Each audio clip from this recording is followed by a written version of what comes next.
Dickens. David Copperfield by Charles Dickens. Chapter 3. I Have a Change. The carrier's horse was the laziest horse in the world, I should hope, and shuffled along with his head down, as if he liked to keep people waiting to whom the packages were directed. I fancied, indeed, that he sometimes chuckled audibly over this reflection, but the carrier said he was only troubled with a cough. The carrier had a way of keeping his head down, like his horse, and of drooping sleepily forward as he drove, with one of his arms on each of his knees.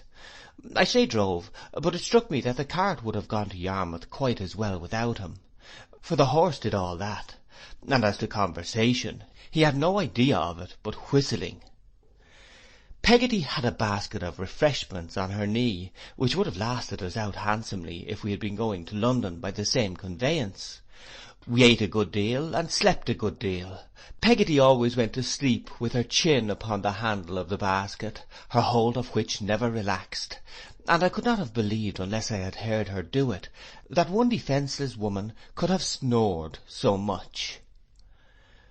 We made so many deviations up and down lanes, and were such a long time delivering a bedstead at a public house, and calling at other places, that I was quite tired and very glad when we saw Yarmouth. It looked rather spongy and soppy, I thought, as I carried my eye over the great dull waste that lay across the river, and I could not help wondering, if the world were really as round as my geography book said, how any part of it came to be so flat. But I reflected that Yarmouth might be situated at one of the poles, which would account for it.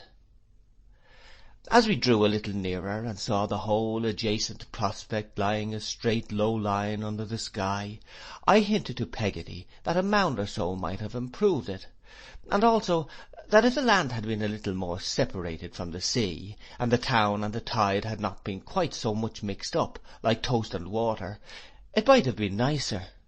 But Peggotty said, with greater emphasis than usual, that we must take things as we found them, and that, for her part, she was proud to call herself a Yarmouth bloater. When we got into the street, which was strange enough to me, and smelt the fish and pitch and oakum and tar, and saw the sailors walking about and the carts jingling up and down over the stones, I felt that I had done so busy a place an injustice, and said as much to Peggotty, who heard my expressions of delight with great complacency, and told me it was well known, I suppose to those who had the good fortune to be born bloaters, that Yarmouth was, upon the whole, the finest place in the universe. "Here's my arm!" screamed Peggotty. "Grow thou in knowledge!" He was waiting for us, in fact, at the public house, and asked me how I found myself, like an old acquaintance. I did not feel at first that I knew him as well as he knew me, because he had never come to our house since the night I was born, and naturally he had the advantage of me.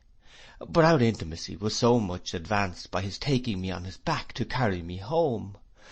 He was now a huge strong fellow of 6 feet high, broad in proportion and round-shouldered, but with a simpering boy's face and curly light hair that gave him quite a sheepish look. He was dressed in a canvas jacket and a pair of such very stiff trousers that they would have stood quite as well alone, without any legs in them. And you couldn't so properly have said that he wore a hat, as that he was covered in a top, like an old building, with something pitchy. Ham carrying me on his back and a small box of ours under his arm, and Peggotty carrying another small box of ours, we turned down lanes bestrewn with bits of chips and little hillocks of sand, and went past gasworks, rope walks, boat builders' yards, shipwrights' yards, shipbreakers' yards, caulkers' yards, riggers' lofts, smiths' forges, and a great litter of such places, until we came out upon the dull waste I had already seen at a distance, when Ham said, "Yon's our house, Master Davy." I looked in all directions, as far as I could stare over the wilderness, and away at the sea, and away at the river, but no house could I make out. There was a black barge, or some other kind of superannuated boat, not far off, high and dry on the ground, with an iron funnel sticking out of it for a chimney, and smoking very cosily, but nothing else in the way of a habitation that was visible to me. "That's not it," said I, "that ship-looking thing." "That's it, Master Davy," returned Ham. If it had been Aladdin's palace, roc's egg and all, I suppose I could not have been more charmed with the romantic idea of living in it. There was a delightful door cut in the side, and it was roofed in, and there were little windows in it, but the wonderful charm of it was, that it was a real boat which had no doubt been upon the water hundreds of times, and which had never been intended to be lived in on dry land. That was the captivation of it to me. If it had ever been meant to be lived in, I might have thought it small or inconvenient or lonely, but never having been designed for any such use, it became a perfect abode. It was beautifully clean inside, and as tidy as possible. There was a table and a Dutch clock, and a chest of drawers, and on the chest of drawers there was a tea tray, with a painting on it of a lady with a parasol, taking a walk with a military-looking child, who was trundling a hoop. The tray was kept from tumbling down by a Bible, and the tray, if it had tumbled down, would have smashed a quantity of cups and saucers and a teapot that were grouped around the book. On the walls there were some common-coloured pictures, framed and glazed, of scripture subjects, such as I have never seen since in the hands of pedlars, without seeing the whole interior of Peggotty's brother's house again, at one view. Abraham in red going to sacrifice Isaac in blue, and Daniel in yellow cast into a den of green lions, were the most prominent of these. Over the little mantel-shelf was a picture of the Sarah Jane lugger, built at Sunderland, with a real little wooden stern stuck onto it, a work of art combining composition with carpentry, which I considered to be one of the most enviable possessions that the world could afford. There were some hooks in the beams of the ceiling, the use of which I did not divine then, and some lockers and boxes and conveniences of that sort, which served for seats and eked out the chairs. All this I saw in the first glance after I crossed the threshold, childlike according to my theory, and then Peggotty opened a little door and showed me my bedroom. It was the completest and most desirable bedroom ever seen, in the stern of the vessel, with a little window, where the rudder used to go through, a little looking-glass, just the right height for me, nailed against the wall and framed with oyster shells, a little bed, which there was just enough room to get into, and a nosegay of seaweed in a blue mug on the table. The walls were whitewashed as white as milk, and the patchwork counterpane made my eyes quite ache with its brightness. One thing I particularly noticed in this delightful house was the smell of fish, which was so searching that when I took out my pocket handkerchief to wipe my nose, I found it smelt exactly as if it had wrapped up a lobster. On my imparting this discovery in confidence to Peggotty, she informed me that her brother dealt in lobsters, crabs and crawfish, and I afterwards found that a heap of these creatures, in a state of wonderful conglomeration with one another, and never leaving off pinching whatever they laid hold of, were usually to be found in a little wooden outhouse where the pots and kettles were kept. We were welcomed by a very civil woman in a white apron, whom I had seen curtsying at the door when I was on Ham's back, about 1/4 of a mile off. Likewise by a most beautiful little girl, or I thought her so, with a necklace of blue beads on, who wouldn't let me kiss her when I offered to, but ran away and hid herself. By and by, when we had dined in a sumptuous manner off boiled dabs, melted butter and potatoes, with a chop for me, a hairy man with a very good-natured face came home. As he called Peggotty lass and gave her a hearty smack on the cheek, I had no doubt from the general propriety of her conduct that he was her brother, and so he turned out, being presently introduced to me as Mr. Peggotty, the master of the house. "Glad to see you, sir," said Mr. Peggotty. "You'll find us rough, sir, but you'll find us ready." I thanked him and replied that I was sure I should be happy in such a delightful place. "How's your ma, sir?" said Mr. Peggotty. "Did you leave her pretty jolly?"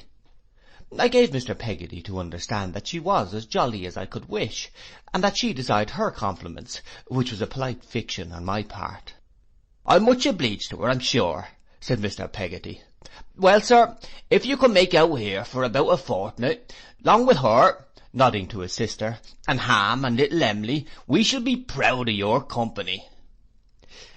Having done the honours of his house in this hospitable manner, Mr. Peggotty went out to wash himself in a kettle full of hot water, remarking that cold water would never get his muck off.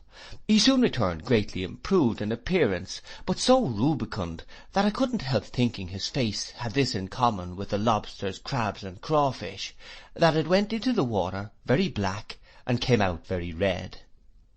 After tea, when the door was shut and all was made snug, the nights being cold and misty now, it seemed to me the most delicious retreat that the imagination of man could conceive. To hear the wind getting up out at sea, to know that the fog was creeping over the desolate flat outside, and to look at the fire and think that there was no house near but this one, and this one a boat, was like enchantment.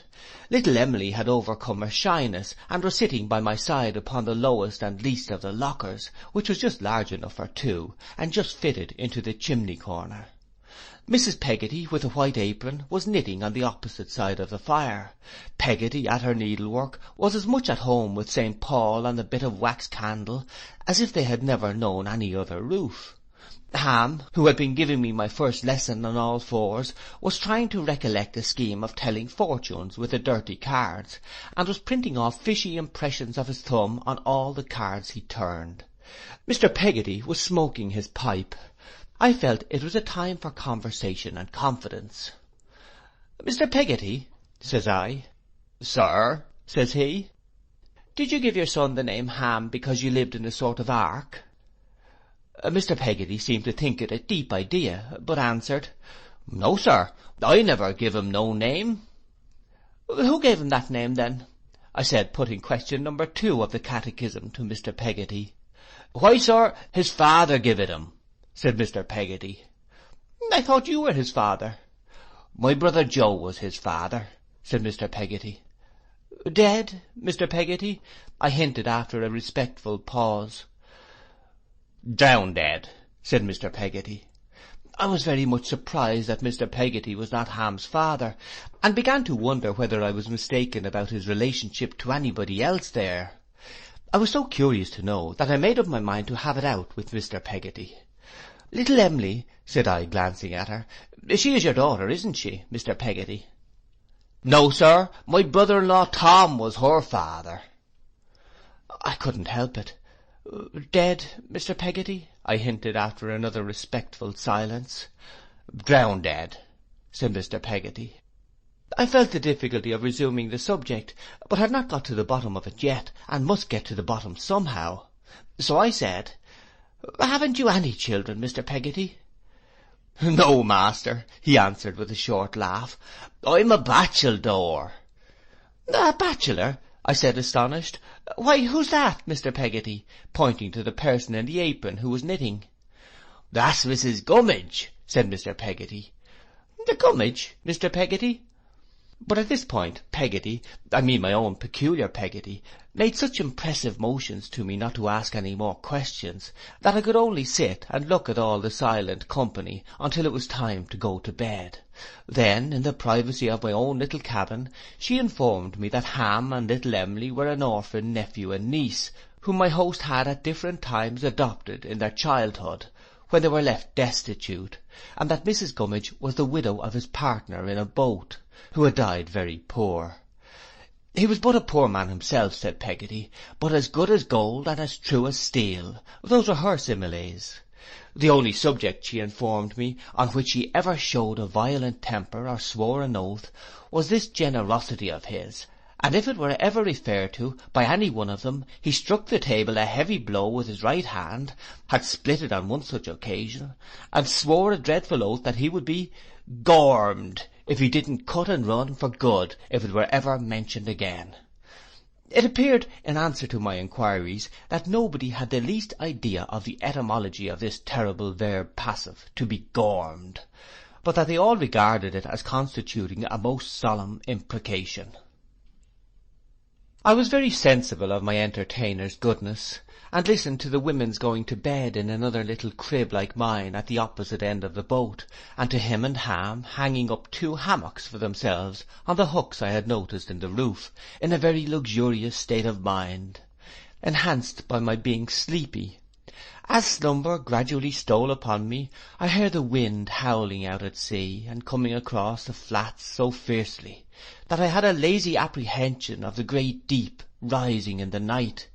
But I bethought myself that I was in a boat after all, and that a man like Mr. Peggotty was not a bad person to have on board if anything did happen. Nothing happened, however, worse than morning. Almost as soon as it shone upon the oyster-shell frame of my mirror, I was out of bed, and out with little Emily picking up stones upon the beach.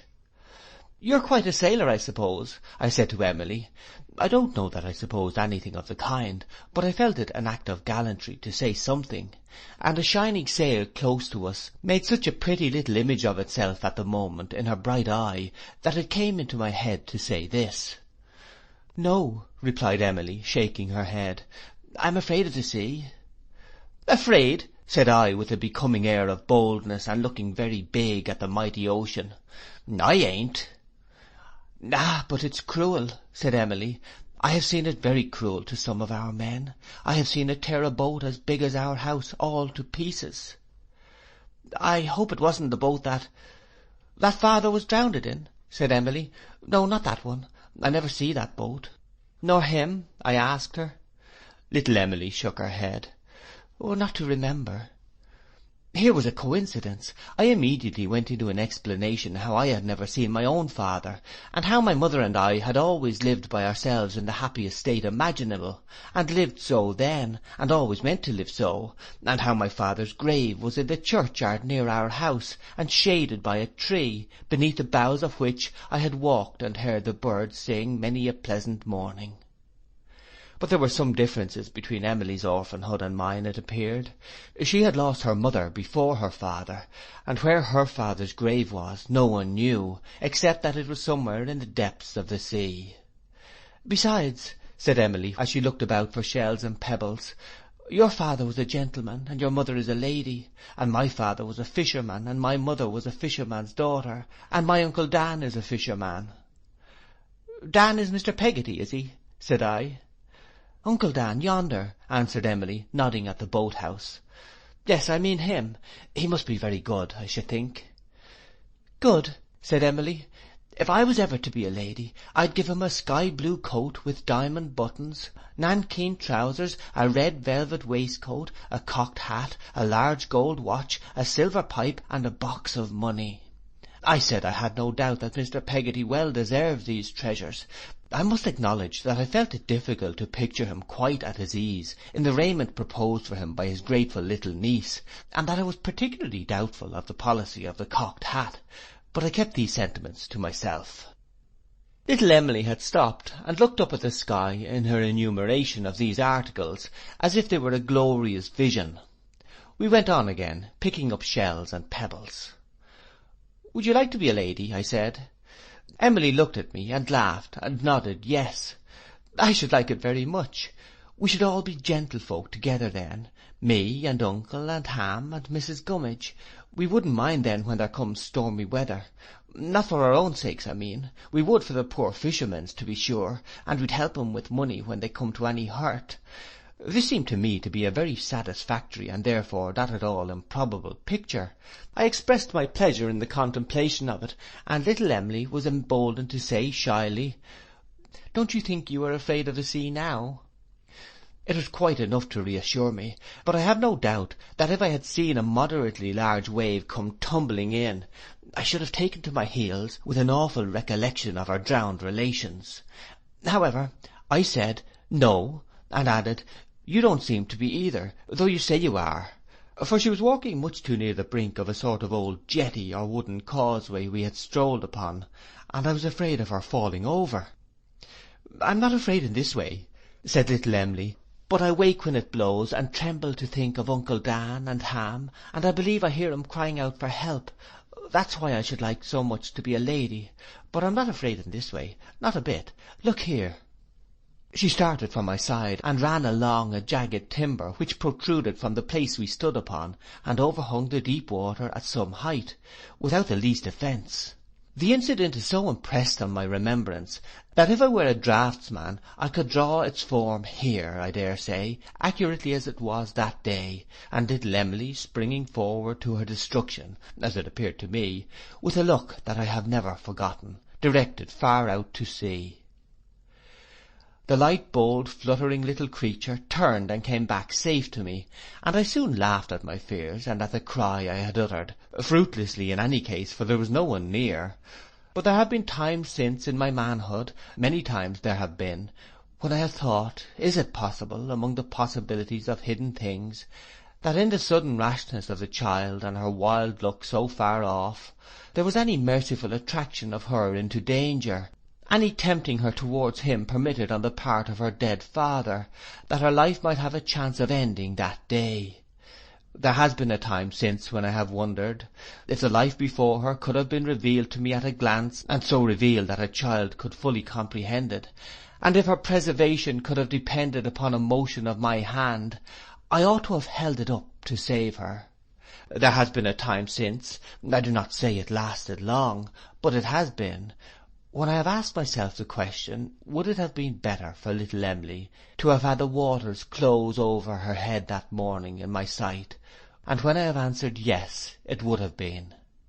This may be premature, I have set it down too soon perhaps, but let it stand.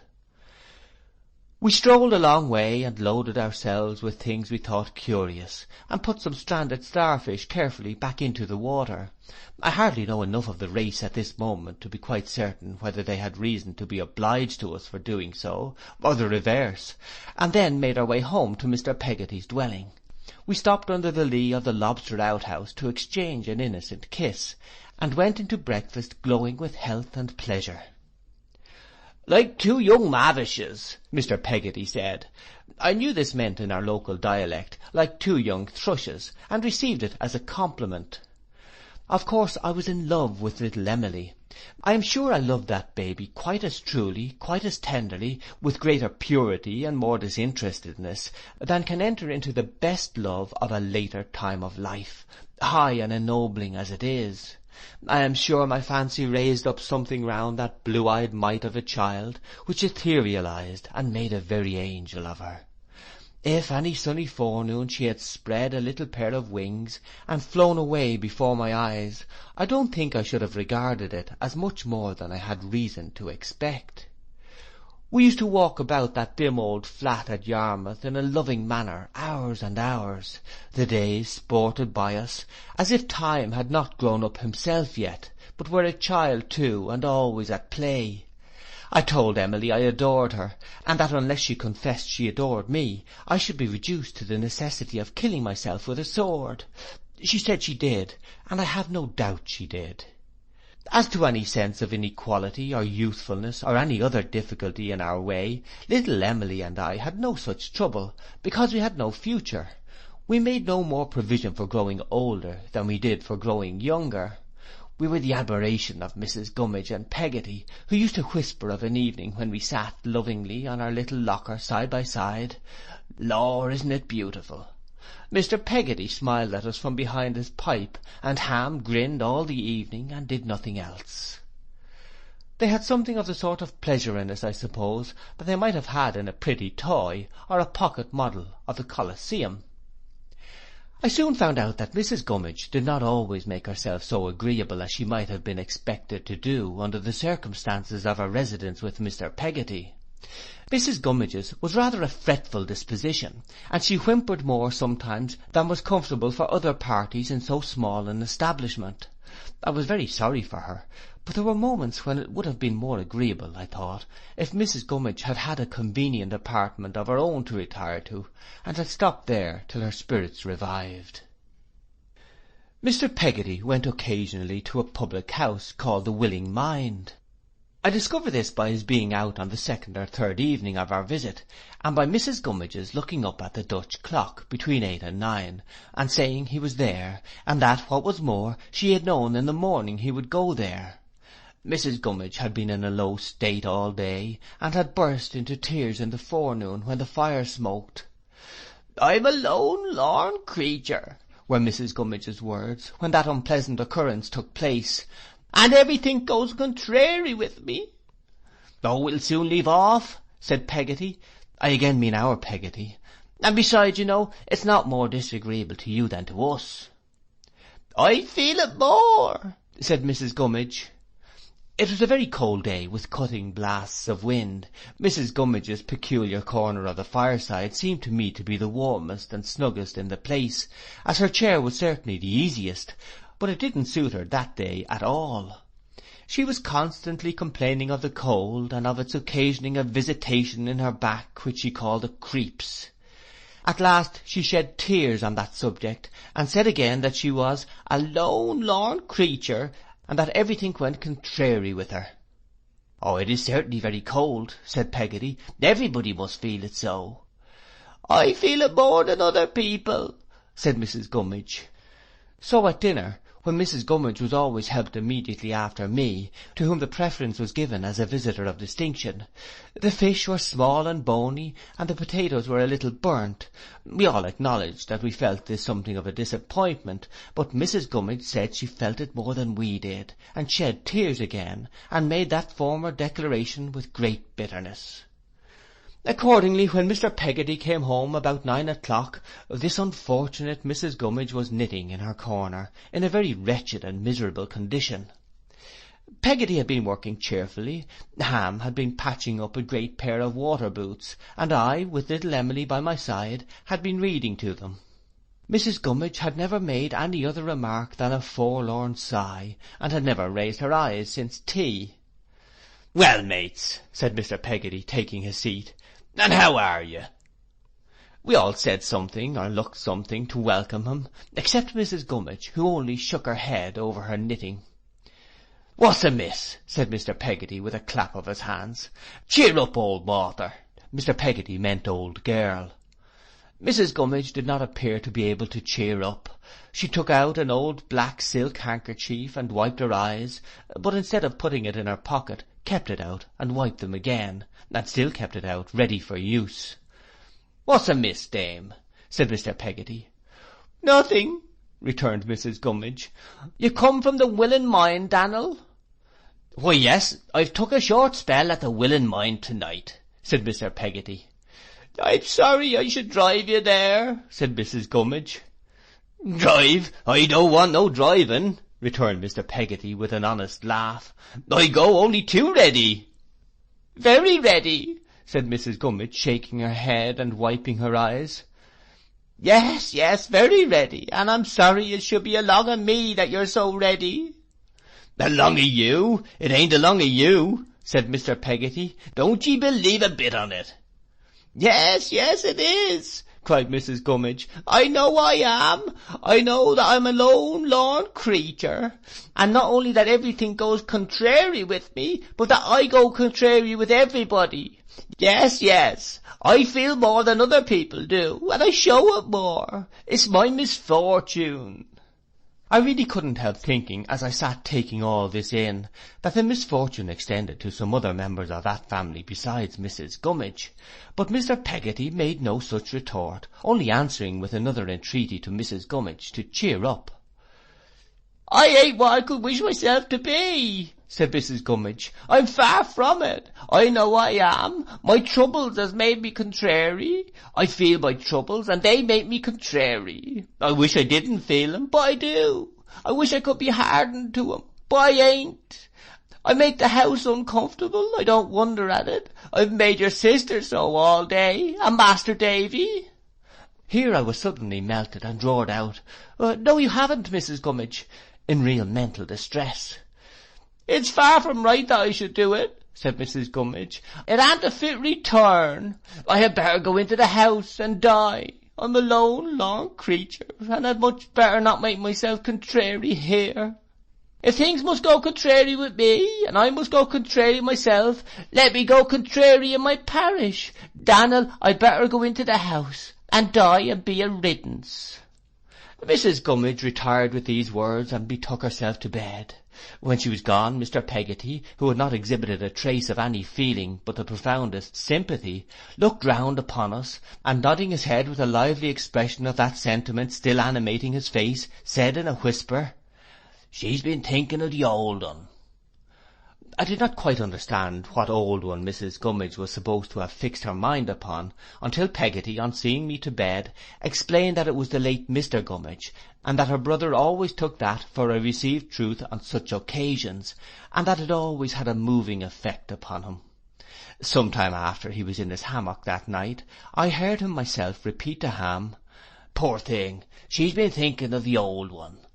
And whenever Mrs. Gummidge was overcome in a similar manner during the remainder of our stay, which happened some few times, he always said the same thing in extenuation of the circumstance, and always with the tenderest commiseration. So the fortnight slipped away, varied by nothing but the variation of the tide, which altered Mr. Peggotty's times of going out and coming in, and altered Ham's engagements also. When the latter was unemployed, he sometimes walked with us to show us the boats and ships, and once or twice he took us for a row. I don't know why one slight set of impressions should be more particularly associated with a place than another, though I believe this obtains with most people, in reference especially to the associations of their childhood. I never hear the name or read the name of Yarmouth, but am reminded of a certain Sunday morning on the beach, the bells ringing for church, little Emily leaning on my shoulder, Ham lazily dropping stones into the water, and the sun away at sea, just breaking through the heavy mist, and showing us the ships like their own shadows. At last the day came for going home. I bore up against the separation from Mr. Peggotty and Mrs. Gummidge, but my agony of mind at leaving little Emily was piercing. We went arm in arm to the public house where the carrier put up, and I promised on the road to write to her. I redeemed that promise afterwards in characters larger than those in which apartments are usually announced in manuscript as being to let. We were greatly overcome at parting, and if ever in my life I have had a void made in my heart, I had one made that day. Now, all the time I had been on my visit, I had been ungrateful to my home again, and had thought little or nothing about it. But I was no sooner turned towards it than my reproachful young conscience seemed to point that way with a ready finger, and I felt, all the more for the sinking of my spirits, that it was my nest, and that my mother was my comforter and friend. This gained upon me as we went along, so that the nearer we drew, the more familiar the objects became that we passed, the more excited I was to get there and to run into her arms. But Peggotty, instead of sharing those transports, tried to check them, though very kindly, and looked confused and out of sorts. Blunderstone Rookery would come, however, in spite of her, when the carrier's horse pleased, and did. How well I recollect it, on a cold grey afternoon, with a dull sky threatening rain. The door opened, and I looked, half laughing and half crying in my pleasant agitation, for my mother. It was not she, but a strange servant. "Why, Peggotty," said I ruefully, "isn't she come home?" "Yes, yes, Master Davy," said Peggotty, "she's come home. Wait a bit, Master Davy, and I'll tell you something." Between her agitation and her natural awkwardness in getting out of the cart, Peggotty was making a most extraordinary festoon of herself, but I felt too blank and strange to tell her so. When she had got down, she took me by the hand, led me wondering into the kitchen, and shut the door. "Peggotty," said I, quite frightened, "what's the matter?" "Nothing's the matter, bless you, Master Davy," she answered, assuming an air of sprightliness. "Something's the matter, I'm sure. Where's Mamma?" "Where's Mamma, Master Davy?" repeated Peggotty. "Yes, why hasn't she come out to the gate, and what have we come in here for? Oh, Peggotty!" My eyes were full, and I felt as if I were going to tumble down. "Bless the precious boy," cried Peggotty, taking hold of me. "What is it? Speak, my pet." "Not dead too? Oh, she's not dead, Peggotty?" Peggotty cried out, "No," with an astonishing volume of voice, and then sat down and began to pant, and said I had given her a turn.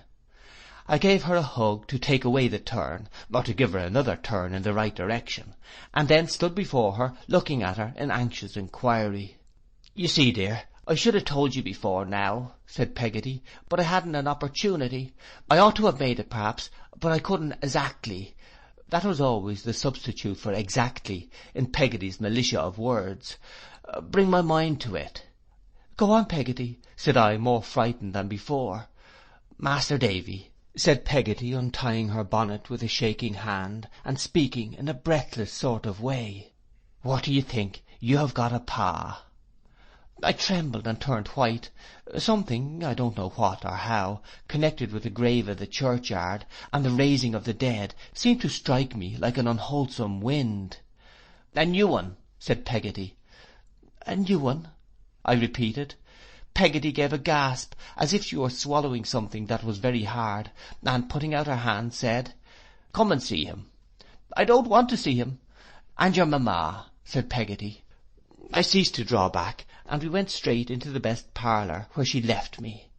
On one side of the fire sat my mother, on the other Mr. Murdstone. My mother dropped her work, and arose hurriedly, but timidly, I thought. 'Now, Clara, my dear,' said Mr. Murdstone, 'recollect, control yourself, always control yourself. Davy boy, how do you do?' I gave him my hand. After a moment of suspense I went and kissed my mother. She kissed me and patted me gently on the shoulder, and sat down again to her work. I could not look at her, I could not look at him. I knew quite well that he was looking at us both, and I turned to the window and looked out there at some shrubs that were drooping their heads in the cold. As soon as I could creep away, I crept upstairs. My old dear room was changed, and I was to lie a long way off. I rambled downstairs to find anything that was like itself, so altered it all seems, and roamed into the yard. I very soon started back from there, for the empty dog kennel was filled up with a great dog, deep-mouthed and black-haired like him, and he was very angry at the sight of me, and sprang out to get at me. End of chapter 3.